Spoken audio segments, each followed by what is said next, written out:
So Can I moved. get a motion? Thank you. Support. Thank you. It's been moved by trustee Gross, second by trustee Kraft, to amend the agenda to add action item 3A under information from superintendent and administration. Any questions? Roll call. Trustee Kraft? Yes. I vote yes. Trustee Garrett? Yes. Trustee Gross? Yes. President Hannah? Yes. VP Bowman? Yes. That passes 6-0. All right, thank you. Can I now get approval of the amended agenda, please? Motion. A motion for the Support. approval. Me, support trustee Kraft for the approval of the amended agenda. Any roll call? I'm voting yes. Trustee Garrett? Yes. Trustee Gross? Yes. President Hannah? Yes. VP Yes. and Trustee Kraft? Yes. That's 6-0. Thank you. All right, moving down our agenda for awards and recognition. Don't have any recognition of our elected officials. Good evening, trustees. Good evening, Madam Chair. Consent agenda items. Can I get approval of the consent agenda? So moved. Support. It's been moved by trustee Gross, supported by VP Bowman for the approval of our consent agenda. Any questions? Roll call. Trustee Garrett? Yes. Trustee Gross? Yes. President Hannah? Yes. VP Bowman? Yes. Trustee Kraft? Yes. And I vote yes. 6-0. Thank you. Okay, information from superintendent and administration. Dr. Leverett, the meeting is yours. Thank you. At this time, I will turn it over to Attorney Seegers with social media addiction litigation. Yes, good evening. Before us here today is an attorney from Chicago law firm. They represent hundreds of thousands of school districts across the country in social media addiction, class action litigation against the like Facebook, YouTube, et cetera. I heard them give a presentation at the National Council of School Attorneys in New Orleans a few months ago. They asked if they could come speak to this board to see if this board would like to join the class action litigation. The board previously was part of litigation regarding vaping with another law firm, and they want to explain what the litigation is all about and why, in their opinion, should be a part of the litigation. And with us is attorney Scott Yanover in Chicago, who left the Democratic National Convention to come speak with us. Hello, Scott. Hi, thank you, Daryl. I don't want to make your lawyer look bad in front of his client, but I have to clarify one part of the litigation. It is what they call a multi-district litigation, which means it's not a class action, it's each individual school is their own plaintiff. So if Dearborn decides to accept an offer, you're not bound by what Dearborn or Indianapolis decided. So you are your own captain of your own destiny. But let me start at the beginning. Thank you, Daryl, for arranging this opportunity. To give you a quick nutshell, what happened with the vaping litigation, what brought us here today. About 4 years ago, 5 years ago, Wagstaff and Cartmel was one of 4 or 5 law firms that filed a lawsuit against Philip Morris, Altria, and Jewel, the vape company. Fast forward, they settled that about a year and a half ago for close to $1 billion. It was distributed to 1,395 school districts, those that elected to participate in that litigation. Surprisingly, some schools did not across the country. Some schools didn't know about it. Some people decided they had bigger issues. This was during the middle of COVID, and they decided not to participate. When that case was closing and the settlement was done, WAG staff contacted me and said, "Hey, Scott, the band is not breaking up. We are going to go forward with the same theory, but this time we're going against social media. We're going against Snapchat, TikTok, YouTube. There are 5 defendants here. And the theories are product liability and a public nuisance. And we're reaching out to all the schools that we just gave checks to and some that turned us down, and maybe some of them will have buyer's remorse. And so we've been talking to schools, like with Daryl, we've spoken to Detroit. Right now, 66 schools in Michigan have retained counsel or actually filed a lawsuit against the social media companies. In June, we can't guarantee a success. Daryl will tell you we can't say we're going to win or not, or how much we're going to win.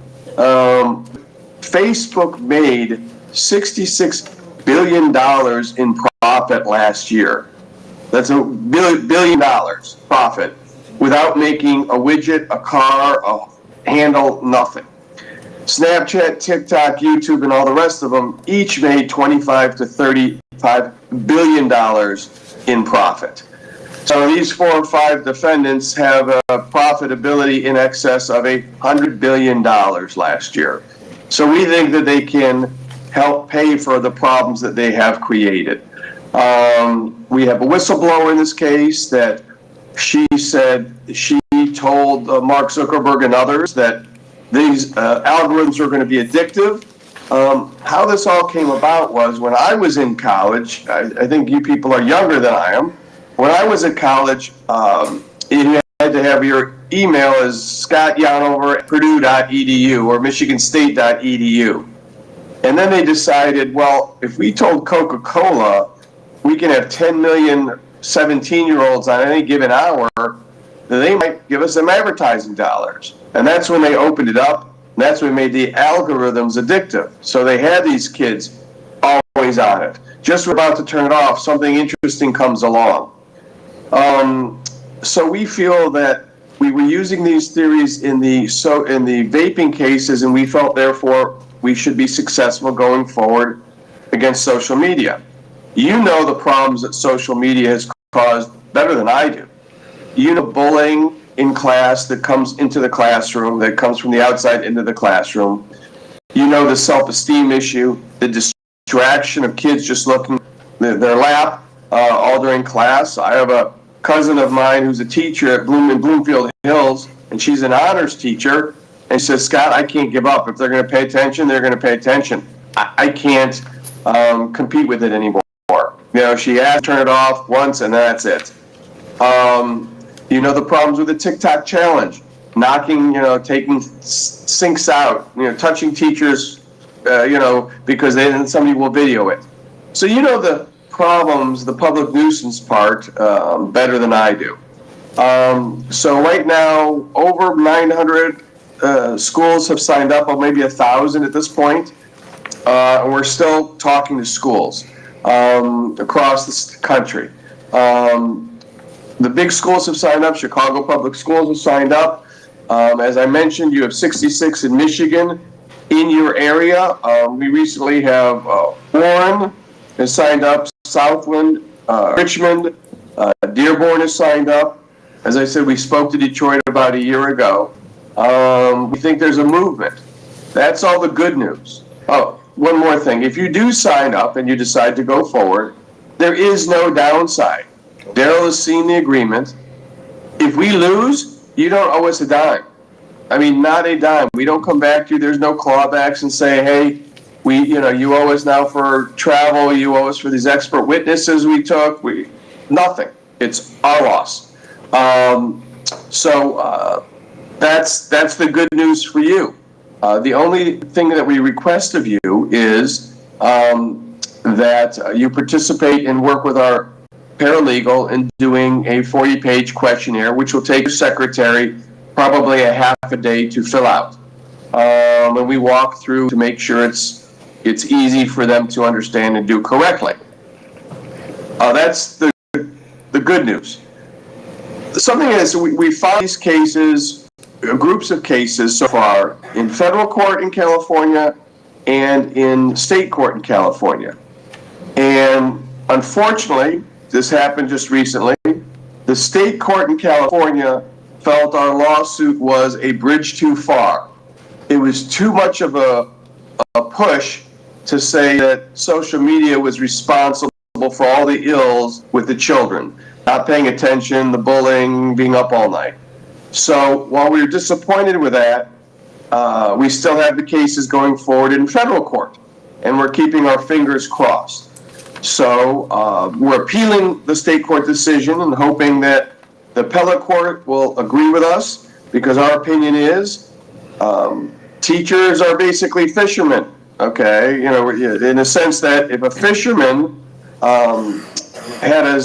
the ocean was polluted by Monsanto or an oil spill up in Alaska, the fisherman whose livelihood to get fish could sue Monsanto or Exxon. And we believe that teachers are a very important part of our society, and this is their occupation, and the social medias are polluting the waters of these children. And so therefore, we think that we do have a valid claim, and it's not a bridge too far. So I haven't had a chance to tell Daryl that, but that's the slight challenge or bump in the road that we've encountered.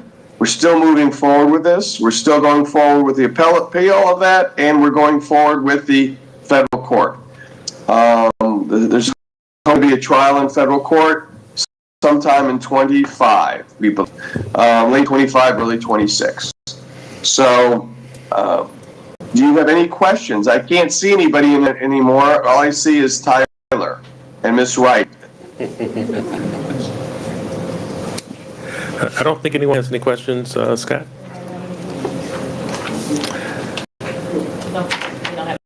All right, that's it. The deadline. We're asking everyone to decision. We're asking school boards to make a decision. They want to participate sometime by October. Okay, you're going to discuss it hopefully tonight. Telling everyone we're not taking any new cases after Halloween. So. Okay. All right.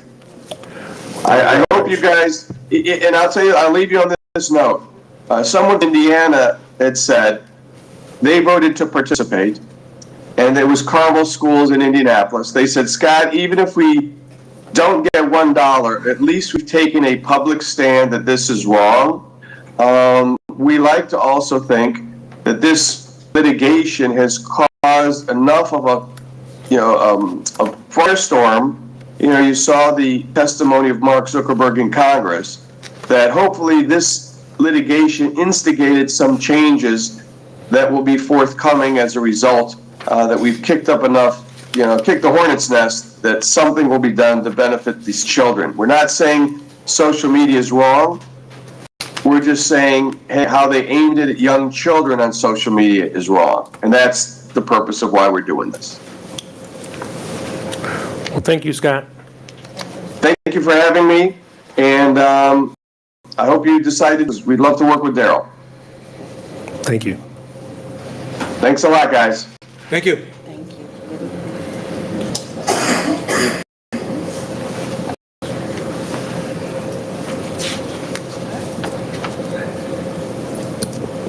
Thank you. Question? Yes. Will we discuss this, maybe not now, but I'm saying at some point in time, we're going to discuss it. They need to know something by October 30th. October. I've been an advocate of doing something that pertains to social media because if you recall, throughout this past few years, a lot of our incidents when kids return back to school from holidays and incidents occur is based on things that have been said over social media. So yes, it does have some positive things about social media, but I think our kids are definitely affected by some negative things because you sit at home for Christmas break for 2 weeks. You don't see each other. You don't talk to each other because you don't talk on the phone, you text. As soon as you get back in school, incidents occurred because of what was stated over social media. So that's something that I think we really need to sit down as a board and discuss and talk about, see what avenue we're going to take, deal with this. Lawsuit, I mean, whether we want to do that or not, that's fine. But I think it's highly important we send a message that we're concerned how social media need to be monitored for our children, because it does cause some issues, and we've seen it happen in our district. Yeah. Thank you. The comment? Recording in progress. You want me to restate that since we recorded?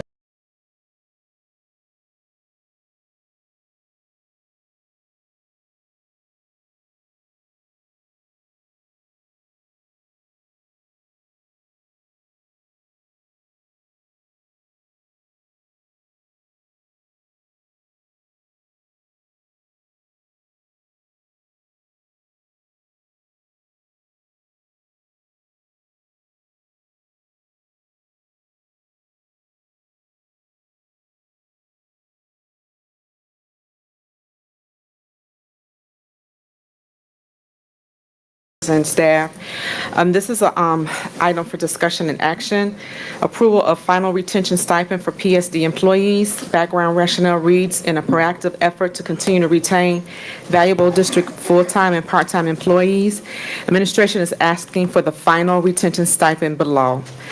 Retention stipend, provide a $12,000 retention stipend only to all full-time district employees, must work until the last day of the fiscal year 25 school year, June 30th, 2025, or the district will recoup the full retention. Provide a $6,000 retention stipend only to all part-time district employees, must work until the last day of the fiscal year 25 school year, June 30, 2025, or the district will recoup the full retention stipend. Retention stipend stipulations. Retention stipend will be paid out on September 13, 2024. Eligible employees are those who are active on September 6, 2024. Employees returning from leave of absence after September 6, 2024 will not be eligible due to grant fund availability,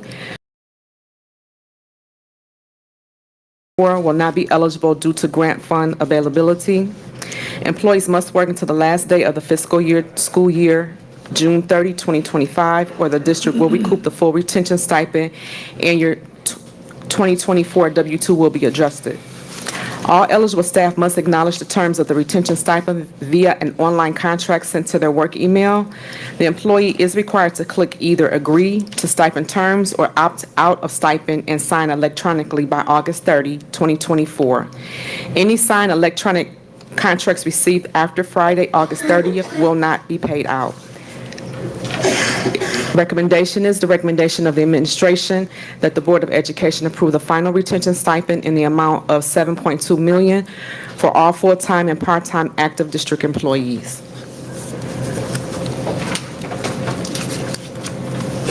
Thank you. Board, comments, questions? Yes. Yes. I'm glad you made that statement as it pertains to the agreement that you're going to set out to have done by the 30th of August. In the past, when the retentions were approved and someone did not sign that agreement, we were able to extend it to a certain time for them to be able to sign afterwards. But the deadline to have these monies resolved or dissolved and so sent back is September 30th. So I need the people that's part of this district and this crowd and at this table to understand and hear this clearly.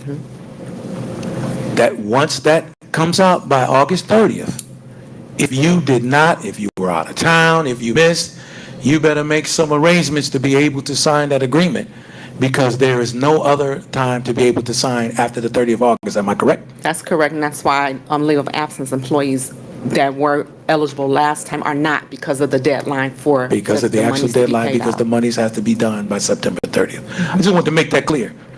Because when the previous the retentions were sent out, I got to call, oh, I didn't receive this, I didn't get this, oh, I didn't see the email.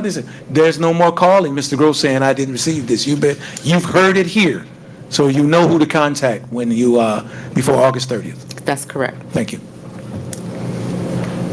Any other comments, questions? All right, thank you.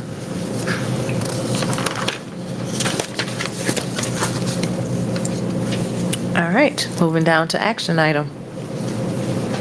Can I get a motion on the floor to approve for the approval of the final retention stipend for PSD employees. So moved. Support. It's been moved by VP Bowman, supported by Secretary David Smith, for the approval of the final retention stipend for PSD employees. Any questions? Roll call. Trustee Gross. Yes. President Hannah. Yes.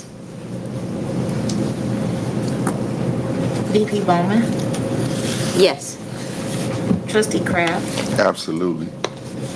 I'm voting yes. Trustee Garrett. Yes, ma'am. That passes 6-0. Thank you. All right, moving down the agenda for agenda. Make a statement? Sure. Trustee Graham. I'd like to make a statement after this. I felt that, it was before, let me slow down.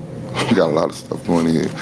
But this retention bonus caused a lot of problems toward the end of the year. And there was a lot of misconception about us board members not wanting to give it to the teachers and however, and that was just totally not what we were thinking. We wanted you to have this bonus. At one point, we didn't think we had enough money for it. So therefore, we were out getting questions by different employees about it, and we couldn't give them a solid answer. But now that this has come up, we are glad that you have this. We want you to have this. We know that you work hard, and we just for your dedication, I think that you're well deserved for this retention bonus, and that's about it. Thank you, Kraft. Yeah. You have something to share? Yeah, Leslie. I'm glad that he stated that, because one thing, this is the final stage, because there's no more ESSER dollars after September 30th. And I wanted to make this definitely clear. This was brought to us by administration, and it's something that this board did not have to do. This is the fourth retention that we've given. It's because we believe in the people that we're giving it to. And it's important. It had nothing to do with this is earned money, we deserve money, we should get money. No, it's because this board felt that it was important for you to have to ensure that you're staying in what I believe is the best district, not only in this county, but in this state. And we wanted to make sure that all of you understood how important you are to us for us to make these decisions to give this money to you. Because remember, we could have said no and sent the money back to the government, but you guys are extremely more important than the government. So we felt we felt that you should have gotten this, and this is why we voted on it. It had nothing to do with we don't believe in you, we don't like you, or we don't like each other, we don't want it. No, it's not about that. We had it, we wanted to give it to you. So we made this final decision. But I need you to understand that there's nothing after this. We're still going to continue to work together and do the best we can.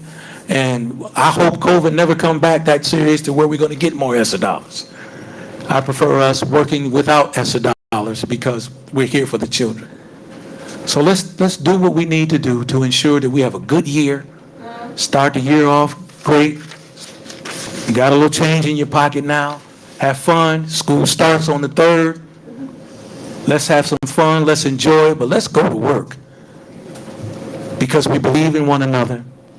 And let's do this thing and let's do it right. Okay, let's do this. No more threatening and saying, you guys, no more bad text messages. What you gonna do? You got 15 million. No more of that. Let's stop that. And let's move forward. Let's start enjoying one another. Okay, can we do that? That's all I ask. Absolutely. Thank you. And see me afterwards. I may want to go to lunch. I'm just kidding. I'm just kidding. Thank you. Thank you, Gross. All right, moving on down our agenda, General Counsel, Human Resource items. Dr. Leverett, the meeting is yours. Yes. Yes, at this time, I'll turn it over to Ms. Kellum, who will present candidate for hire, Mrs. Tenny Clark Franklin, as well as candidate for hire, Ms. Sabrina Shields. Both of these young ladies, I had an opportunity to participate in the interview process, but even outside of that, I know that they are ready to carry forth the mission, vision, and values that we represent as a district. They are ready to partner. They have partnered as teachers, they have partners as consultants, they have partnered as guidance counselors, and the myriad of leadership positions that they've held, whether it be here with Pontiac School District or outside of the district. They are ready to educate, empower, and excite. So at this time, with great confidence and promise, I turn over to Ms. Kellum, who will further introduce Ms. Tenny Clark Franklin and Ms. Sabrina Shields. Thank you so much. Thank you, Dr. Leverett. So this is an item for discussion and action. Pontiac High School candidate for hire, Tenny Clark Franklin. Background rationale reads, the proposed 24-25 contract will secure Tenny Clark Franklin's contract and shall be at the annual rate of $115,980. Regarding the base salary for the 24-25 school fiscal year, July 1, 2024 through June 30, 2025, if the operating tax levy for a given fiscal year increases less than 3% from the previous fiscal year tax levy, there will be no salary schedule increase. If the operating tax levy for a given fiscal year in greater than 3% from the previous fiscal year tax levy, the salary schedule increase shall equal 50% of the percentage increase above 3%. For example, if the tax levy increases 6%, then the wage scale shall increase 1.5%, which is 6% minus 3% times 50%.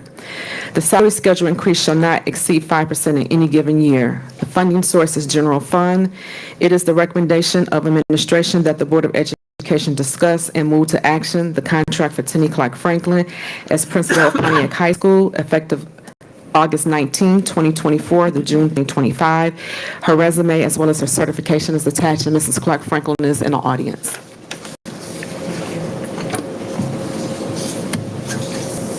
Anybody have any comments? Craft, yes. Let's vote. I'm ready. Right.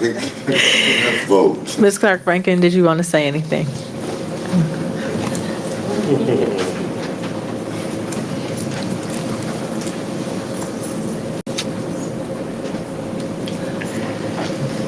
Good evening. Good evening. Don't have a lot to say other than, as I have been serving as interim principal at Pontiac High School since January, it has been a uphill learning curve, but a labor of love.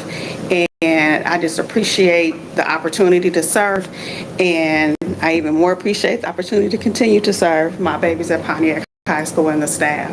I'm ready for the challenge. I know that I'm the candidate for this job. I love on those students. I love what I do, and it's in my heart. I think what I bring to the district will help us excel. I'm really excited at being able to work and partner with our CTE program, bring my background and my skills so that we can create a college-going culture encompassed with providing students post-secondary options.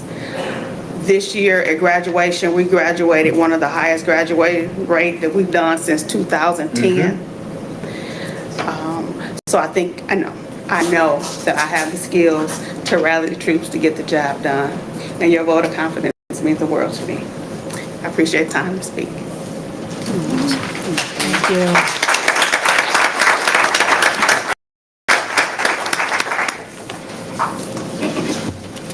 Straight out of Ben Harbor. My friend. Yes. So the next item is for discussion and action. Kennedy Principal Candidate for Hire, Sabrina Shields. She's also an internal candidate. Background rationale, the proposed 24-25 contract will secure Sabrina Shields' contract and shall be at the annual rate of $101,834.57. Regarding the base salary for the 24-25 school fiscal year, August 19, 2024 through June 30, 2025. If the operating tax levy for a given fiscal year increases less than 3% from the fiscal year tax levy, there will be no salary schedule increase. If the operating tax levy for a given fiscal year increases greater than 3% from the previous fiscal year tax levy, the salary schedule increase shall equal 50% of the percentage increase above 3%. For example, the tax levy increases 6%, then the wage scale shall increase 1.5%, which is percent minus 3% times 50%. The salary schedule increase shall not exceed 5% in any given year. The funding source is general funds. It is the recommendation of administration that the Board of Education discuss and move to action the contract for Sabrina Shields as principal of Kennedy School effective August 19, 2024 through June 30, 2025. Her resume and certification is attached, and Ms. Shields is in the audience. Thank you. Board, any comments? Let's vote. Let's vote. Ms. Shields? Ms. Shields.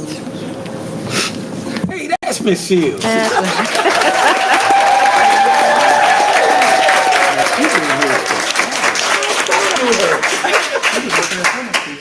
Yes, I do remember Miss Shields. Yes. I'd like to thank the administration, Board of Trustees, community members, any staff members that are here. I just am so appreciative to be here today. I am born and raised in Pontiac, Michigan.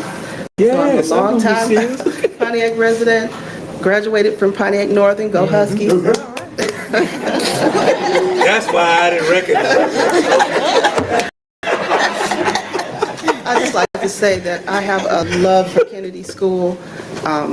My early days at Pontiac Schools was Kennedy School as a special education teacher. I've taught from kindergarten all the way up to post-secondary, age 5 years old up to 26. So I have taught and experienced all those grades and students with special needs. So I think I have the skills. I've been working in this district and love this district, and most importantly, I love the students. So thank you, and I hope you recommend me for this position. Thanks.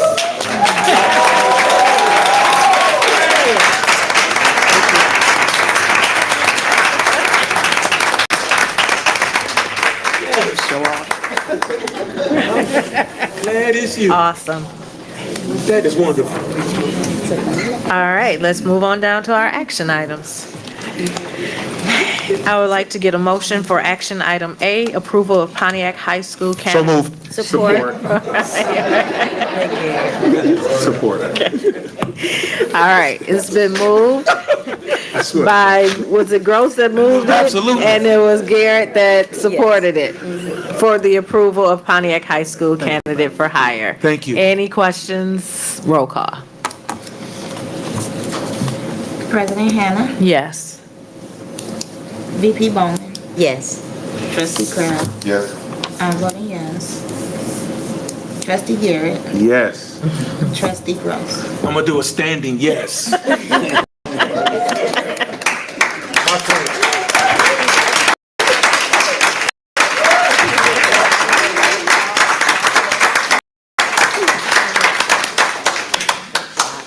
Thank you. Action item B, approval of Kennedy Principal candidate for hire. Yes. Can I get a So motion? moved.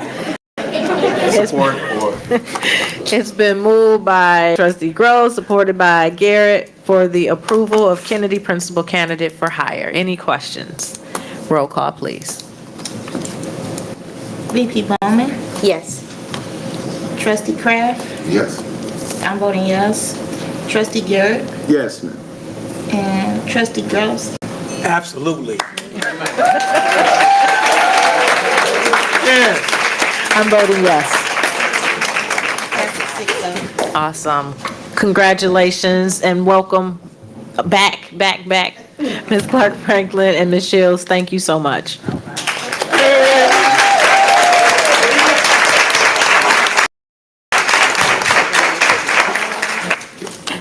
All right.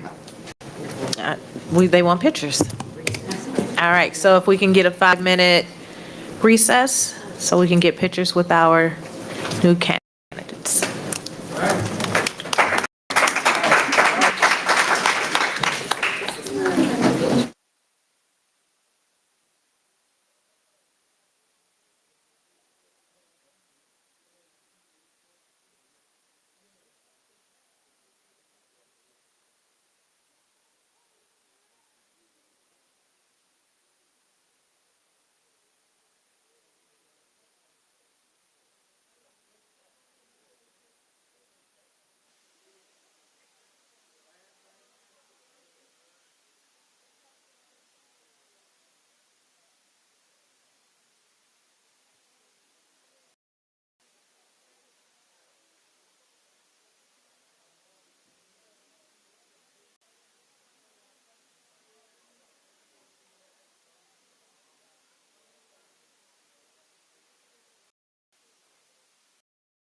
All right, thank you for everybody. We're ready to resume our meeting. If I can get everybody's attention, we are going to move right on down under curriculum and instruction. Dr. Leverett, the meeting is yours. Thank you, Dr. Hannah. At this time, I will turn it over to Dr. Devison, who will give a report on our Leadership Academy that we have here in the district. We have been talking about it, and the moment has come, and I'm really excited. And as we move forward into the 24-25 school year, our focus will be on increasing, not how, but increasing reading, increasing math, increasing our students' levels of proficiencies. We take it very personally. With that being said, after Dr. Devison gives her report on the Leadership Academy, she's also going to provide a report for you with the team from Curriculum and Instruction around summer school and what some of those outcomes were, as well as the readiness for our district, our classrooms to receive students. And just to give a later purview as we move through the school year, at the next board meeting, or I should say every other board meeting, we will have presentations around student academics. So the next one we're going to do is curriculum and instruction. Is going to give you a big overall snapshot of academics across the district. And we are currently planning community to Pontiac High School. The next one will invite the community to Pontiac Middle School, and we'll decide on an elementary school or the third town hall. And the purpose of those town hall meetings is to communicate what our mission is, what our vision is, what our values are around student academic achievement and their overall well-being. We are really excited, again, as I stated, moving into the 24-25 school year. Our job is to educate, empower, and excite. So with that being said, I'm excited. Turn it over to Dr. Devison. Dr. Devison? Good evening. I am your interim assistant superintendent, Dr.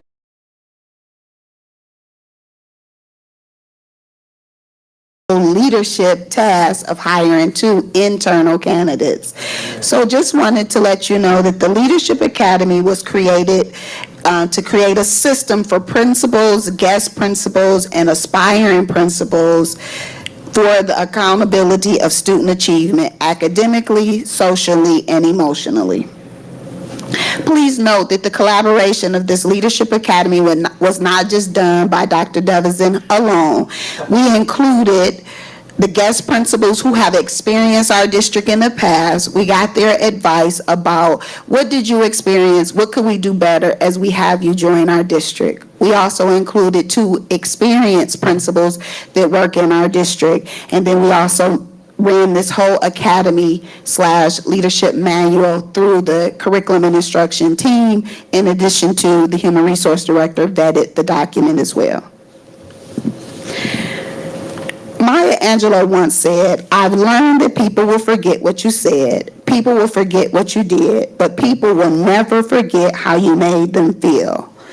It is our responsibility to make sure that any principal, any guest principal, any aspiring principal that enters Pontiac School District, that we make them feel comfortable and that they are prepared to be a leader within this district.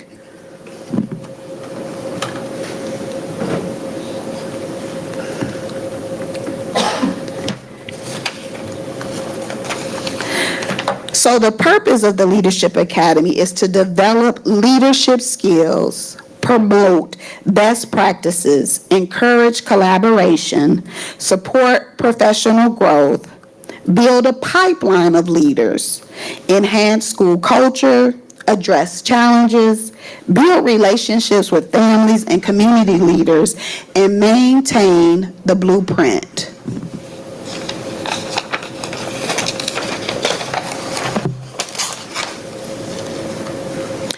So just so you know, there's a leadership manual that is electronic, and there is also a hard copy that guest administrators and administrators can follow on day one to perform their job responsibilities. And this manual has the purpose, the content, the Board of Education. I'm gonna be honest, when I first arrived, I didn't really know who was the Board of Education. But this manual will have the Board of Education, and it will be updated as often as needed. There's also an organizational chart there so that people know what who they're supposed to report to. There's a directory so people will know where they're going. There's departments there, purpose of the Leadership Academy, the Human Resource Department is there, the blueprint model, guest principals is listed, principal meeting expectations, new principals, central office partnerships, DTN and BTN meetings, and for those who don't know, District Turnaround Network, Building Turnaround Network as it relates to the acronym. Performance management is in there, the forms and documents in this leadership development. And please note that the electronic version, they can click on the different forms right in the document. They won't have to look, it'll all be in the leadership manual, academy manual.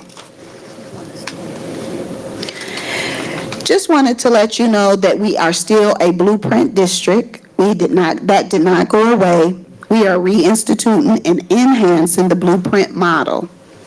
On August 1st and August 2nd, we trained our guest administrators and our administrators, just reminding them of the things that we do as it relates to the blueprint.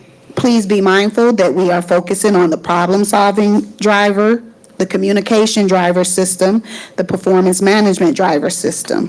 All of these systems will allow us to achieve student achievement. Again, as we've been saying, that is our number one priority, and that is to educate children.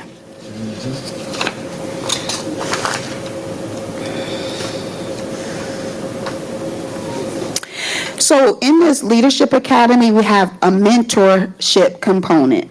And the purpose of the mentorship is to build confidence, build the skill set to accept change, navigate challenges, encourage reflective practices with all stakeholders, networking, promote work-life balance, and encourage innovation.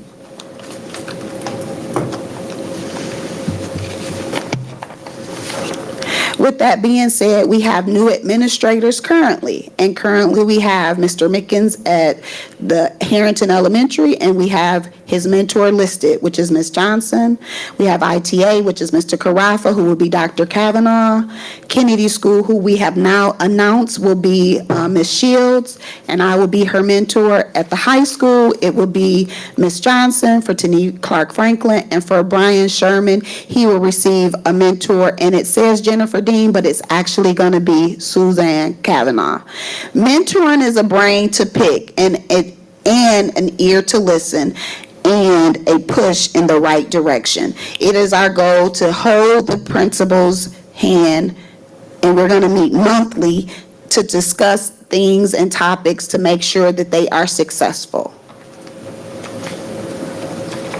Question. I'm sorry, go ahead. So I was just, as far as the mentors and the administrators,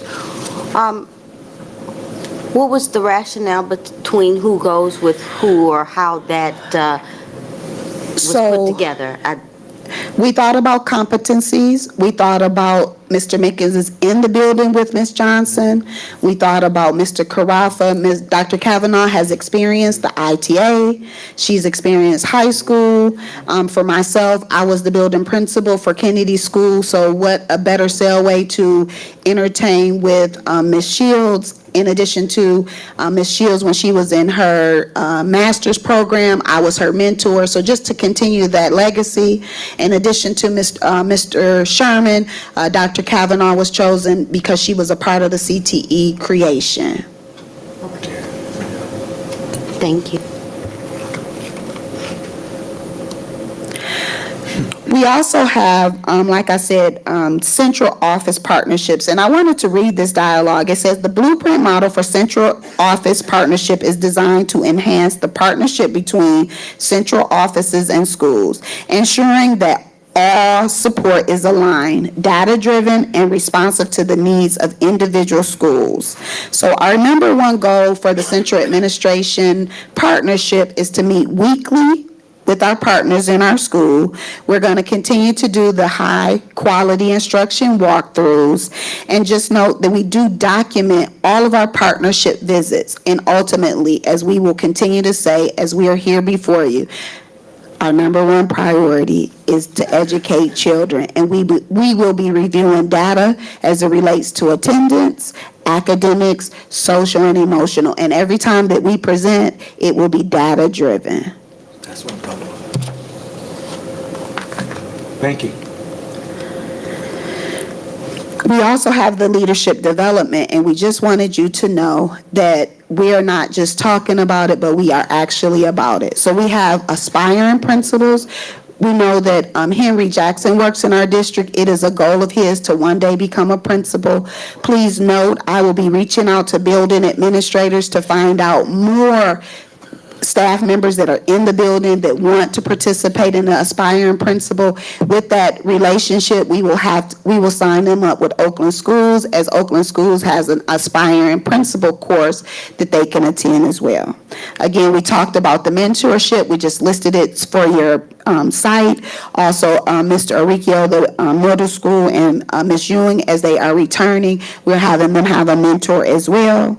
And then as it relates to Leadership Institute, currently, Ms. Clark Franklin, Mr. Mickens, and now Ms. Shields will be signed up for Oakland Schools Leadership Institute for year one. So Ms. Clark Franklin is already signed up. Michael Mickens is signed up. Ms. Clark Franklin was signed up as the interim. I don't want you to think that we went before you, but we did have her sign up as an interim. Michael Mickens is signed up, and then Ms. Shields will be signed up shortly here this week. Oakland Schools Principal Leadership Year 2 and 3, Mr. Carafa will be participating in that. Ms. Robinson will be participating in that as well. We also have Oakland University Central Office Certification. Our very own Dr. Leverett, as our interim superintendent, is doing that work, and also Ms. Kellum. And then as it relates to other opportunities, I did not list all of these, but Ebony Thompson is working on the MSBO in addition to Ashley Smith, also Michael Emerson and Michelle Facey and Regina Nichols. Ms. Kellum is already certified in MSBO, and so is Michelle Facey, as we celebrated her last month, and Michael Emerson as well.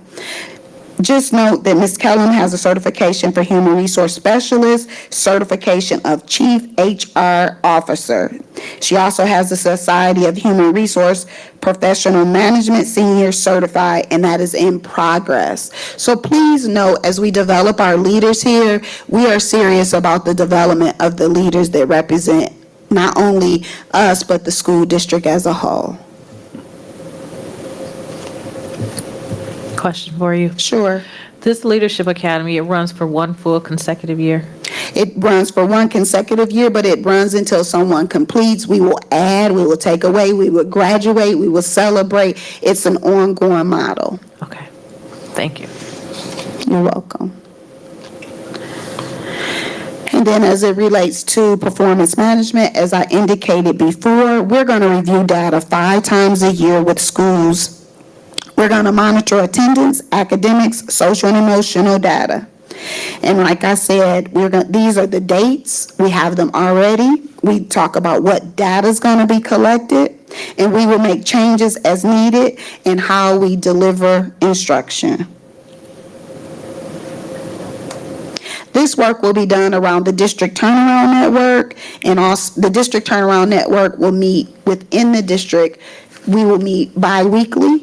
Then also at the building level, Building Turnaround Network meets monthly, and then once a month, we will meet together as a team, the CNI team, the BTN representatives from the building. We will meet monthly to look at data. And again, like I said, number one priority is student achievement.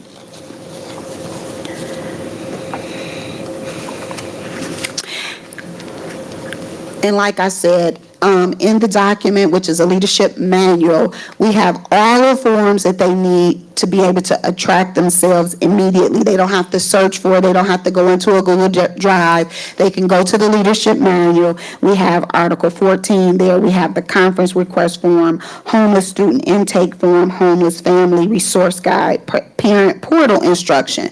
We also have in there the meeting protocols, the PLC agendas, agendas that we use that we have to report for Title I. So everything that they need, it's going to be there. Ultimately, we want any guest principal that enter our district that they have all the things that they need so that they can be successful in the absence of a building administrator.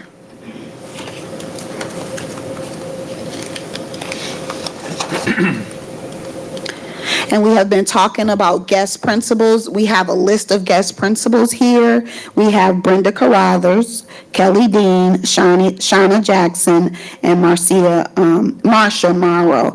And we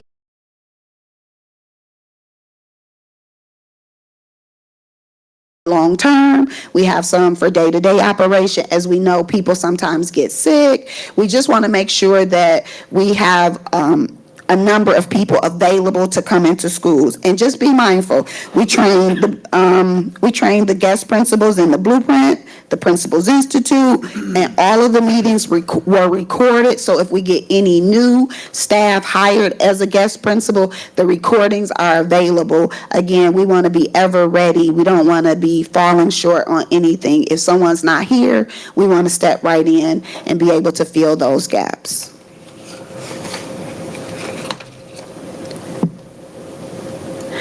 That concludes this portion of my report. What questions might you have as it relates to the Leadership Academy?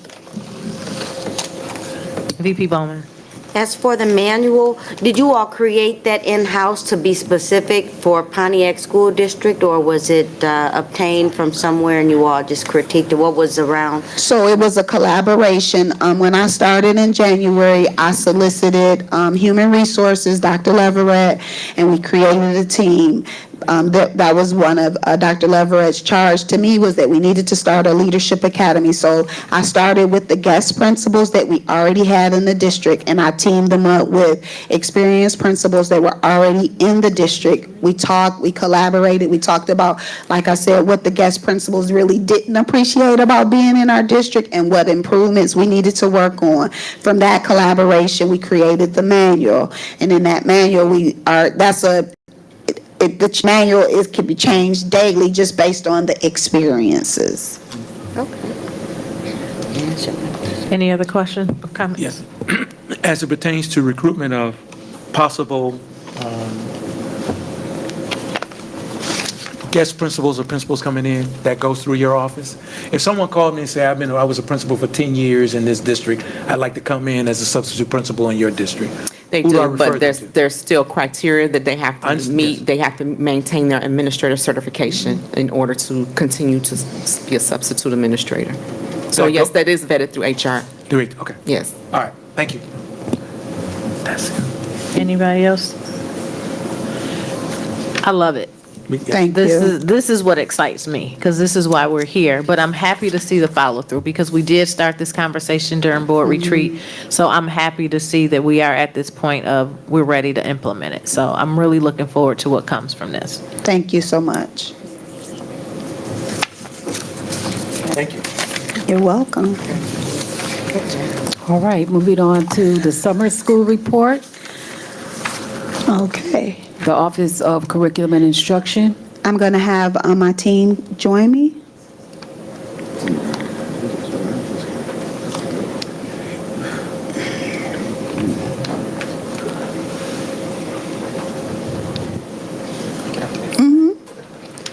So I'm going to go ahead and get started so that the time does not get beyond us, but Ms. Jeter is coming.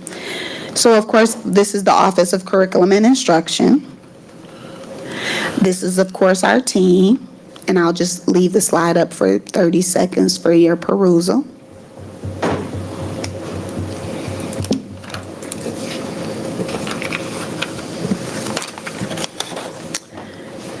Just so you know, for summer school, we did have a preschool program. We had a program for K through 5. Project Excel was a part of that relationship. Middle school, Project Excel, high school.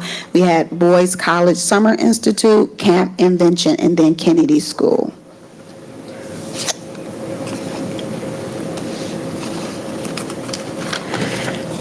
So just so that you know, we do offer free and appropriate public education. This summer, we had the compensatory services for special education, and we also had the CAP program, which was the corrective action plan. And Dr.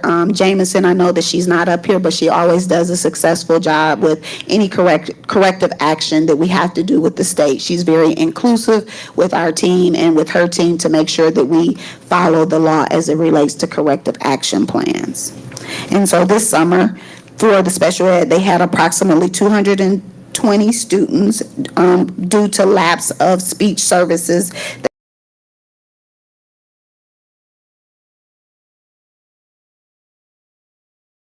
Literacy, academic, motor, and social emotional.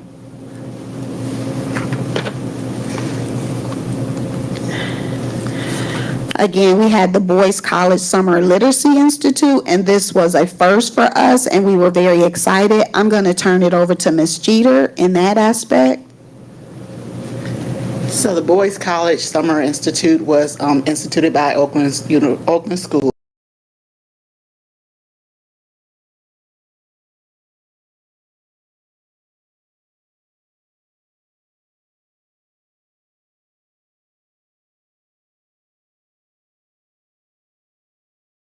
Schools to participate in STEM career activities so that they can see how other people within that field do their jobs, and were able to ask questions and participate in some hands-on activities.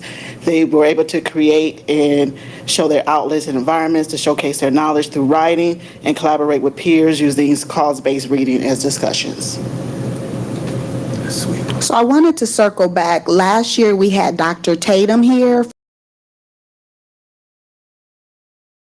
That Dr. Tatum offered. So just so you know, everything that we do as it relates to professional development, we try to circle back and make sure that we're in alignment.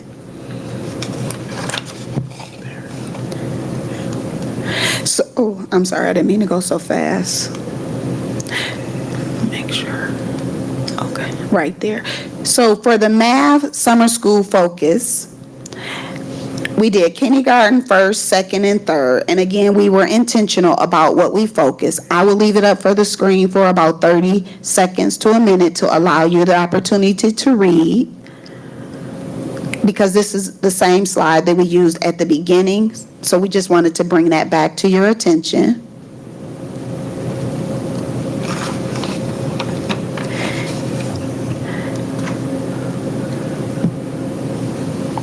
Next slide, this is 4th through 8th grade as it related to the focus of math summer school.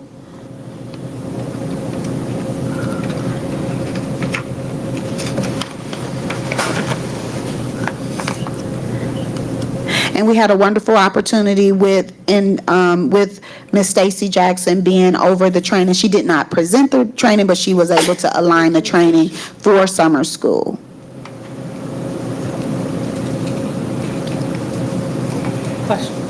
Real quick. Yes. Are you confident that what was taught over the summer to those students, that they'll be able to retain, to utilize what they learned at the start of the school year? So I would say that nothing is 100%, but what I will say is it is our goal that as children experience going to summer school and then coming to the school in the fall, that they will retain that information.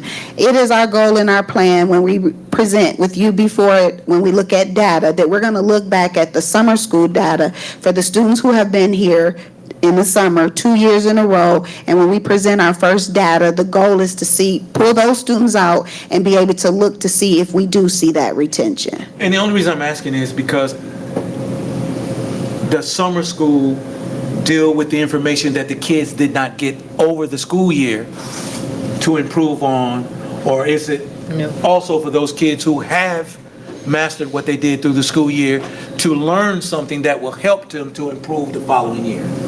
So I speak to that. So for all of the summer school programs, there was priority standards for that grade level that were considered for the teaching. That over the year, they cover lots of things. But remembering that summer school is only in a range from 4 to 6 weeks, we took a look at what was important for them to be successful next year. So there are some spaces where students naturally struggle. We see that every year in certain spaces, and so we made sure that we focused on those things. And I can confidently say that those students that attended summer school had a better understanding than they would have if they had not, with the support of the teachers and the curriculum that was used this summer. And the reason I ask that, because for the future, as we look at this, we see how beneficial it is for those kids who are having some difficulties, who may fall behind, how important summer school could be for them. And it's not a consequence or a punishment, because you said it only lasts 4 to 6 weeks. But it's something that can help them improve, especially those students who our hope and wishes are that they go on to secondary education, on to college, or even a career.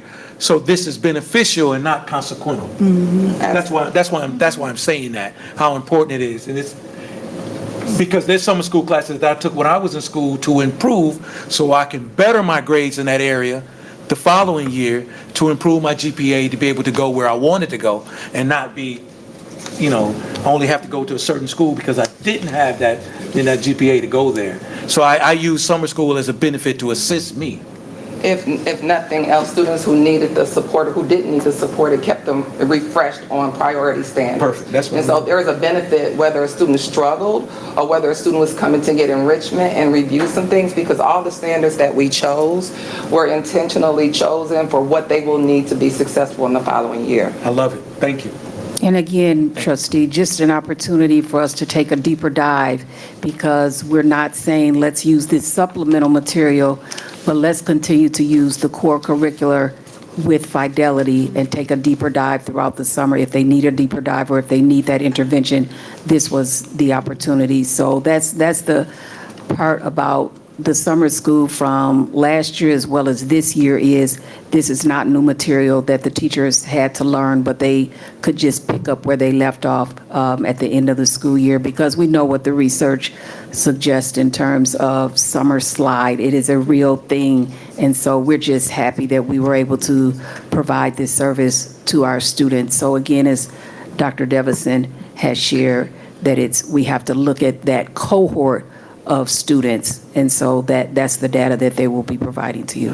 Thank you, and that's great.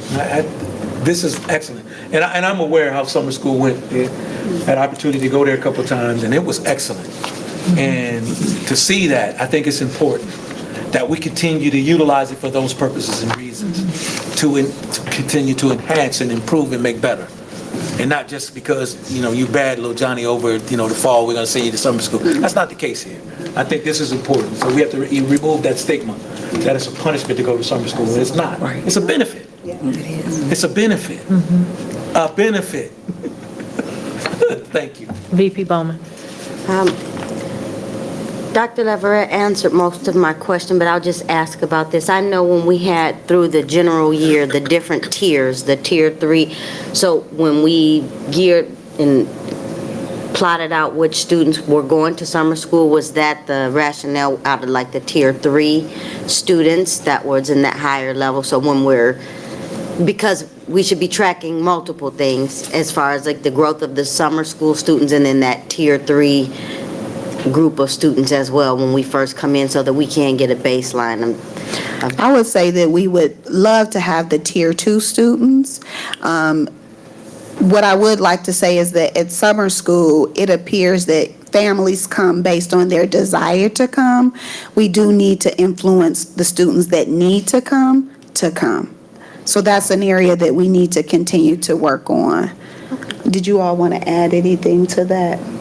And then as it relates to future planning, we've already started, we marked on the calendar in October that we will be looking at summer school and trying to think outside the box on how we do obtain those students who don't normally come.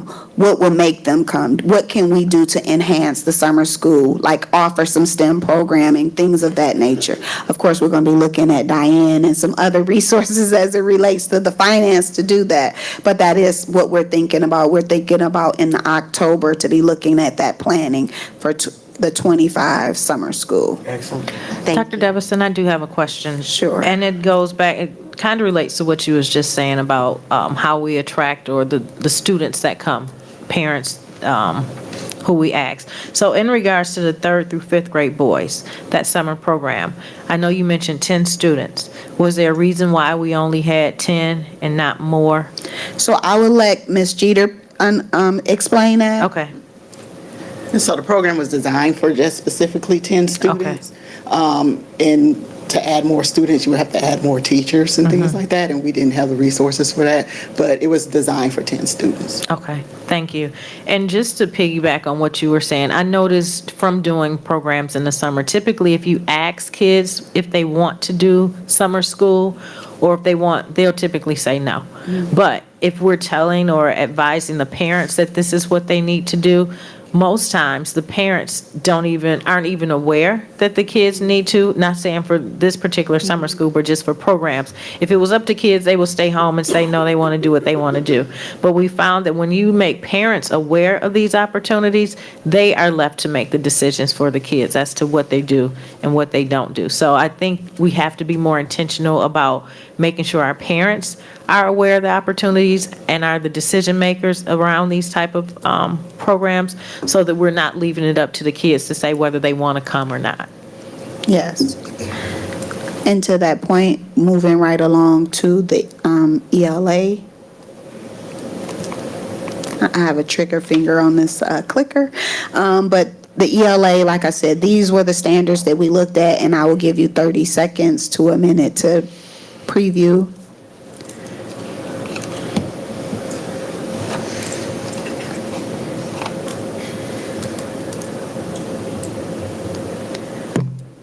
And then this was also the literacy training schedule as well.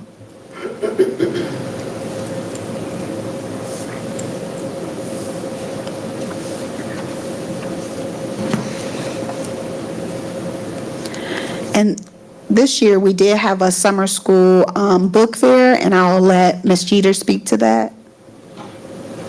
So in the years past, we did not do a book fair, but this year we did a summer school book fair. Every student that attended summer school in the elementary received 3 books. They were extremely excited. The teachers were excited to offer it during the summer. One student said, oh my God, I wanted this book and now I get it for free. So I was so excited that she was able to get the opportunity to have those books. We also offered books in both English as well as in Spanish. So if students wanted to pick books that were in Spanish, they could. They had a total option to do that. But it was just really, because I ran the book fair for the first time, it was just really exciting to see the joy on the students' faces as they came in and chose books and was able to make that selection on their own. So I'm glad that we were able to offer it and hope that we can continue to offer it.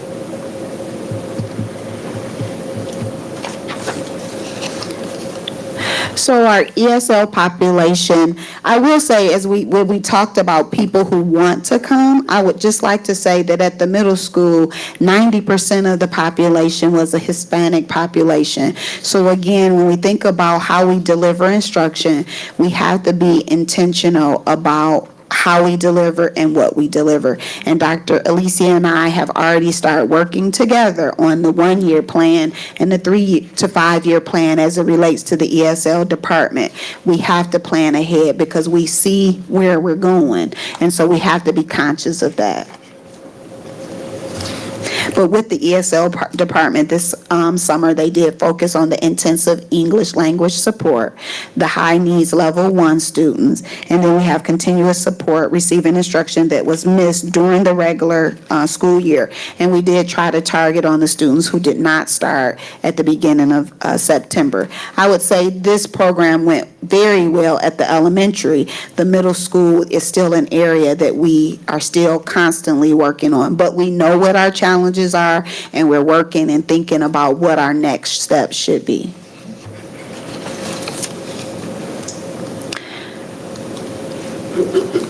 As it relates to the high school credit recovery, we did run the credit recovery, and I'm not going to speak to this specific slide, but I am going to show you the credit recovery and how we were able to address credit recovery over the summer. And I'm going to skip this slide and come back to it. So just so you understand, for the credit recovery, we had for ELA, we had 17 credit recovery courses completed. We had 12 in math, 89 in science, and 42 in social studies, which allowed us to graduate 8 additional students for the 24 school year for graduation. So we went from 202 to 210 graduates based on that. Good. I'm going to go back so that I can allow the summer school support. Did you want to speak to this slide, and then you can run right into the next 2 slides? Yeah. Okay, marvelous. Here's the clicker. Thank you. So this is what we did for students that didn't necessarily come to summer school. We still wanted to make sure that they had some kind of support at home. And so we sent home the take-home backpacks. We've sent those home in previous years. And this year we added another component for families. We wanted to make sure that parents knew what to do with those backpacks. So we created an instructional video that was shared with parents, and each student, whether they attended summer school or not, was able to take advantage and have a backpack to go home according to their grade level. And in these backpacks, it also had not just ELA and math, but it talked about natural ways of exploring science and STEM activities. And so this gave our parents, in the past we had sent the backpack home hoping that parents would go ahead and read the pamphlet, figure it out, but this time we really wanted to be proactive in making sure that we gave them a guide, a video guide, as well as that regular flyer that we put inside the backpacks. In addition to that, we also, the backpacks included workbooks and books at the grade level for students. You want to speak about the 9 to 12? So to support comprehension for students, 9th to 12th graders, we're given an opportunity to choose 3 books for them to read over the summer so that we can kind of help them build their comprehension skills as well. Excellent. Oh, I guess I can stay here. All right. So for the pretest, every grade level had to take a pretest as well as a post-test. So on the screen are the results for the post-test. Our pretest averaged 49%. Our post-test averaged 72%, which was an increase in 23%, and that was for K-5. Likewise, for math, pretest average for students in kindergarten through 5th grade was 51%, and by the end of the summer school, that post-test average was up to 83% with an increase of over 30%. Increase of 30%. Increased average, yes. Wow. So I don't know if you might have questions as it relate to pre-test, post-test, so just give easy numbers. So say, for instance, in a pre-test, if a student took 10 questions, and that's 10% for each one, so the average of that 10 question test was they received 49%. And then over the next time when they took it, the post test, it was 72%. So that was the increase. Just wanted to kind of give you a little background of the pre and post. There was 10 questions asked at the beginning, 10 questions asked, and over that time, the average of the students that took it at that very moment, when they took it at the pre-test and at the post-test, so these were the outcomes. Yes. I know this is summer data, but you all are able to track it in a shorter amount of time. I know that there are less students, but this amount of, the vigorous way that we're keeping track of the data, is this going to continue out throughout the year to track it in such a manner so that we can show the increase, the progress? So that, because I think if we keep I'm not saying a tighter hold, but if we track it better and we can eliminate some pitfalls maybe? Or? So the goal is to do the systematic performance management meetings where we have the principals report to us the data, and we want to give a form so that they report out the same thing the same time. We're going to look at the common assessments. We're going to continue to look at iReady and NWA. That is something that we are definitely planning out for the complete school year. Okay, thank you.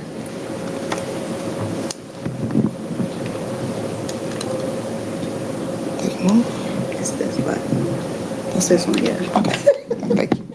Okay, say, as far as middle school for grades 6 through 8 in mathematics, there was also a huge increase upon entering summer school. There was an average of 21% on the pretest for 6th through 8th graders, and by the end of the 4 weeks, there was an overall average of 71% with an increase of 50% over the summer for the 4 weeks. Yes, Kraft. The disparity, the 14%, how many questions was that? That would be for ELA. It's a big disparity between 14 and 73%. So that's the percentage. That's So that's the average percentage based on the assessment that they took. And the students use the assessment that we would typically use during the school year because they just continue their learning from the school year. So they use the same assessment, so they use their curriculum assessment. So in the beginning, and remember the pretest is before they were taught. Yes. So before they were taught, 14% of the students were able to successfully complete it, but after they were taught, it was 73%. So that's why you see the increase. I will say that this summer visiting the classrooms, at the end of the summer, they read the book and they had a unit that they focused on. I went to go and collect materials and the teachers were in there still watching the movie based off the book. And I'm like, why are y'all still here, kind of thing. But it was enjoyable not just for students, but for teachers as well. So they really enjoyed what they were learning, and they really loved the books and things that they had. Gross.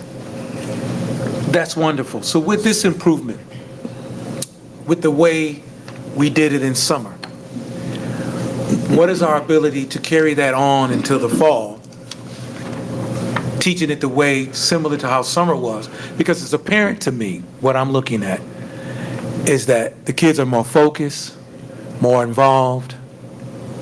That's it appears because of the numbers, because you're talking about 14% to 73% in English, and then in math, which is even more difficult, from 21% to 71%. These are the numbers I know we're capable of, and I know what we talked about, and I know what you told me is going to happen.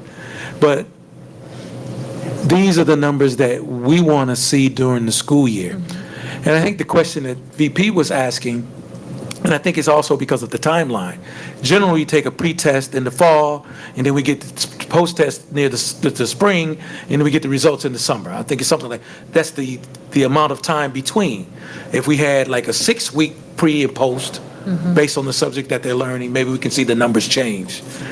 I'm just throwing out ideas, but I'm thinking by seeing this, it appears that the students are a bit more focused and involved, and maybe less children in the classroom. And the teacher is, and he also said it, I didn't, that even after time was over, they were still looking at a movie.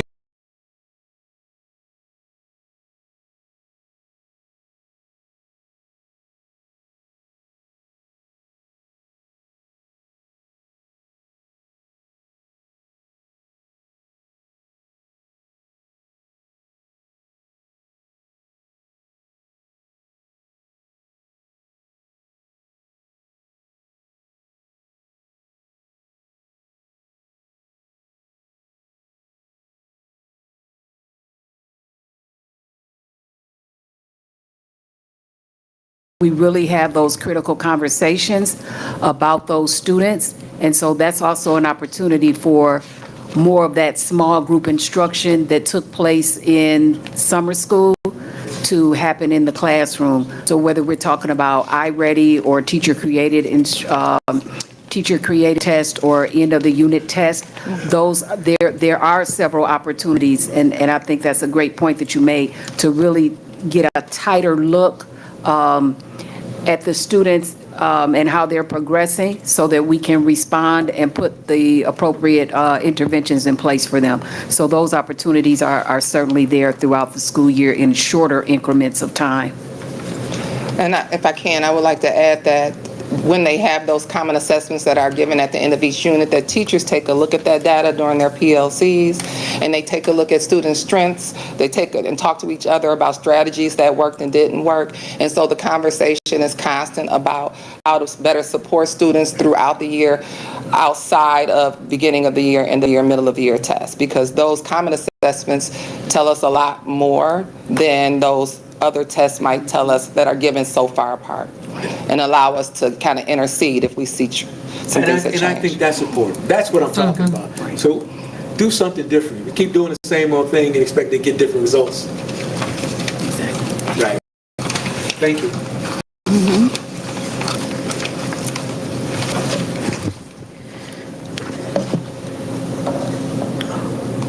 Okay, we went over that. And just note that in the summer, it is a smaller set, so please be mindful of that as well. And I know it was my charge to end with the opening of buildings, and so I wanted to just say that the Blueprint Professional Development Principals Institute, the Leadership Academy, and all of the things that we've done in the Principal Institute have prepared our schools to start our school year. Our number one priority is student achievement. Communication protocol is in place to move our district appropriately. So just a friendly reminder, if someone contacts you, please give us a call so that we have the privilege to be able to respond. I've explained at all levels for communication protocol. I explained at the principal level. When someone reaches out to me from a building level standpoint, I'm going to say, hey, did you talk to Principal A before I respond to it? So we are going to be very intentional about looking at the communication protocol and making sure that we respect each person's lane. All data will be reviewed by using the problem-solving protocol and monitored by performance managed driver system. Our district is set and up to be solution-driven, and we're ready to serve. All right, thank you.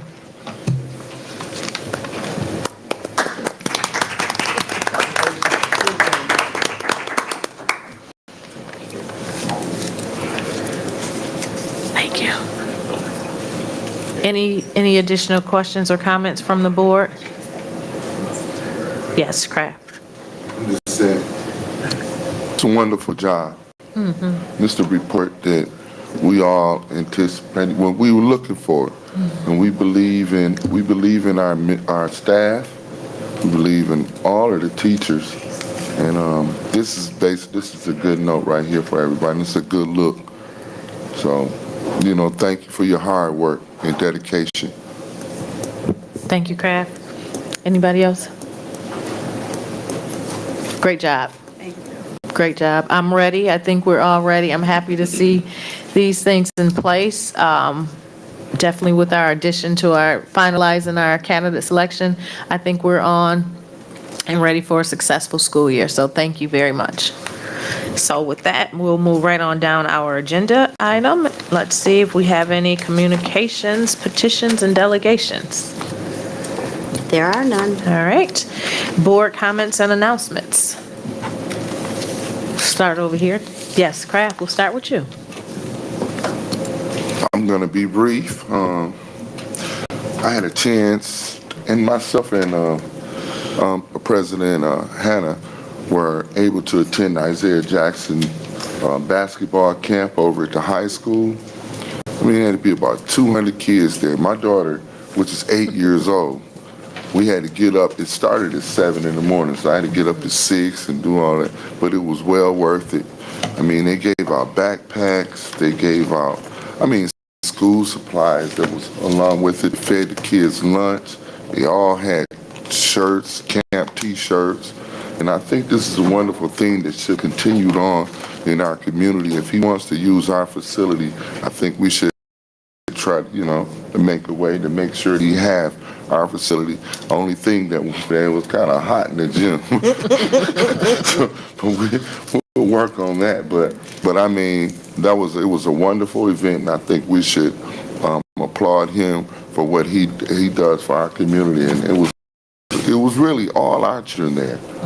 I saw a lot of Pontiac kids there. And the thing is, our high school kids, they actually stepped up and they helped and assist in the camp. And they were mentors and clinicians in this camp.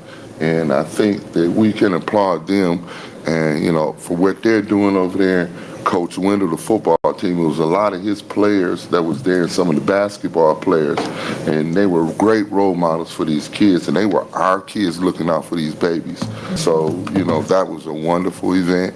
And then I had a chance to come over here, Dream Cruise, and, the weather was kind of iffy, but we were here. Dream Cruise, class of 79, had their spot.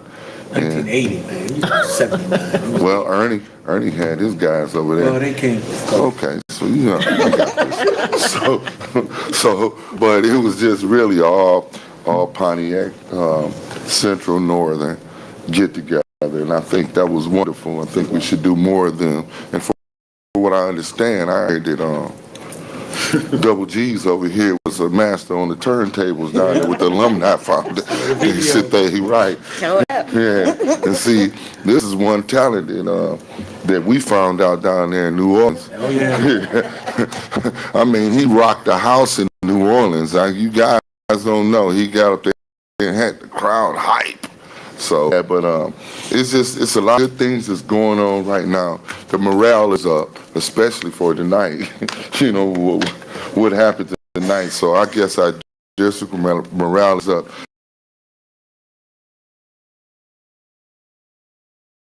To going back to school, and we got to make sure that they're safe and make sure that they learn. So thank you and good night. Thank you, Kraft. Gross, anything? Just real quick, I too had the opportunity. First of all, what a good meeting tonight. What a good night. What a very good night. Some positive things that we've done here this evening. Let's continue to do so. This is our last meeting before school starts, and we'll have one right after. So welcome all our kids back. I think we're going to have do we have clap-ins? Right, Mrs. Wright, you're going to send us? Yeah. No clap. Doc, I know we've had some clap-ins before where we clap the students as they came. Oh, yeah. Are we doing that this year too? Have we discussed? Well, if so, I mean, we got time. We can figure it out. And I missed it last year, and they but I'll be looking forward to that. And I too had a good time. I appreciate the district for opening up their doors to allowing us to have a district view of the Woodward Dream Cruise and be part of that, because it brought a lot of Pontiac folks in, and that's highly important. I think it's important that we can get together and have a great time, and to not only have a great time, but a safe time. There were no incidents. None. And we had Deputy Garrett downtown, so it was cool. Then we had Chief Gross up here, so we were good to go. So, but we had so much fun, and my fun was being with the people, and that was great. And so let's continue to do so. I'm looking forward to the start of the school year. Dr. Devison, I'll be talking to you soon. I am the chairperson for the School Improvement Committee, and you and I will be tag teaming on some things. And I want to get with you and get some ideas from you on what we can do before the school year starts and how we want to do some things to ensure that we stay on the same pace what we just saw. Okay? Because I know we can do it. I believe that. And for all intentions and purposes, I think it's important that we're all on the same page. And if we are, it's going to get better. Because my goal is to ensure that our attendance improves. That's my goal. And so with that, I want to thank everybody for this evening. Listen, you guys are good. Enjoy. Let's get to work. But also remember, have fun. Thank you. Thank you, Gross. Garrett, anything? No comments? All right, thank you. Secretary Davis Smith. Good evening, everyone. So, this weekend, I got a chance to visit Trustee Kraft's program. I had a good time. It was so fun. And VP Bowman, both of them had, and her husband had came together and did the program for the summer, and the kids really had a good time. So I was glad I was able to come and see Friday. And I was able to volunteer yesterday for e-community event, and that was a really great event as well. So I'm glad I got to be with the youth a little bit this summer. And I'm excited about our meeting tonight. It looks like we're on the right track for this school year as far as literacy. And I just want us to continue to work on our children's literacy and, the progress, every little bit counts. So I just want everybody to have a fun and safe rest of their summer. And I hope I get a vacation. But have a good night, everybody. Thank you. VP Bowman? This was a great meeting. I'm looking forward to this new coming school year, just as Trustee Davis Smith said. Quite haven't had the time for one of those vacation things just yet, but hoping to slip it in there. I'm looking forward to us moving forward in the Pontiac School District and going up from here as we continue to get ready to start back on the school year. So I'm really grateful for this meeting, and that's as long as I could do it. Good night. It's great. Good night. Thank you, VP. We definitely had a good weekend. This was a good weekend for Pontiac. There was a lot of activities going on. As Secretary Davis Smith mentioned, eCommunity Outreach had their third annual family picnic event, Family Fun Day event out at United Wholesale Mortgage. It was a really, really, really wonderful event, well attended, a lot of resources and activities for families. So kudos to eCommunity Outreach. Dream Cruise, another big event for the city of Pontiac, very well attended.